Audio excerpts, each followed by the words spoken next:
వానాకాలం చాలైంది కదా, ఇక వంపుల ఇండ్లు కట్టుకున్నోళ్లకు పెద్ద శరణే ఉన్నది. ఎప్పుడు ఎసంటి వాన పడుతుందో, పడి ఇల్లు ఎప్పుడు మునుగుతుందో అని ఇదే రంది. ఓ కాళ్ళ కూలగొట్టి మళ్ళా కట్టుకుందామనంటే ఖర్చు తరిచి మోపడైతుంది. ఇక ఇట్లనే అనుకున్న ఒక ఆయన ఇంటిని కూలగొట్టకుండా అదే ఇంటిని పైకి లేపిండట.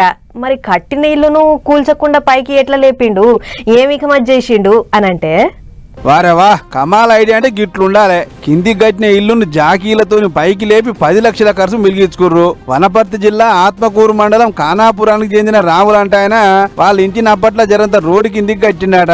దీంతోని వానకాలంలో పురుగు పూసి వరదతోని అంత ఆగమాగం జగన్నాథం. దీంతోని ఏం చేయాలి, కొత్త ఇల్లు కడుతున్నా లేకుంటే ఉన్నదాన్ని ఏమన్నా చేద్దునా అని యూట్యూబ్ లో లెంకుతుంటే బీఆర్ కి చెందిన ఓ టీం వాళ్ళు కనబడ్డారు.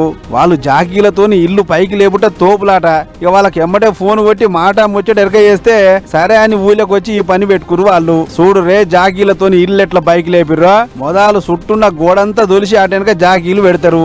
అటెనక ఇంటి చుట్టూ జాకీలు లేపుకుంటా టైట్ చేసుకుంటా మొత్తానికి 4 ఫీట్ల ఎత్తు పెంచిర్రు. అగో ఇంటి కోడలేమో అంటాంది.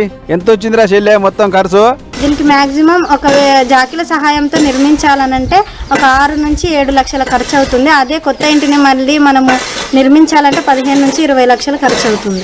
అదన్నట్లు ఇవాళ రేపు పెరిగిన ఖర్చులు చేయంగా కొత్తిల్లు కట్టాలంటే ఖర్చు తడిచి మోపడైతుంది. గంత మోతకోలు బరువు ఎందుకని ఈ జాకీల ఉపాయం కట్టి 10 లక్షలు మిలిగించుకుర్రు. అట్లని కూల్తదా గట్టి ఉంటుందా అని రందేం పడకురి సుమా. అచ్చం కొత్తిల్లు కట్టినట్టే బందవస్తువు ఉంటదని చెప్పుకొస్తుర్రు. ఏదేమైనా ఇట్లా జాకీలు పెట్టి ఇండ్లు పైకి లేపుడు ఇవ్వాలేం కొత్తగా కాదు. కాకపోతే వంపుల ఇల్లు కట్టుకున్న వాళ్ళకు మాత్రం ఇది ఒక మంచి అవకాశం అని అనుకుంటారు ఈ ముచ్చట చూసిన జనాలు.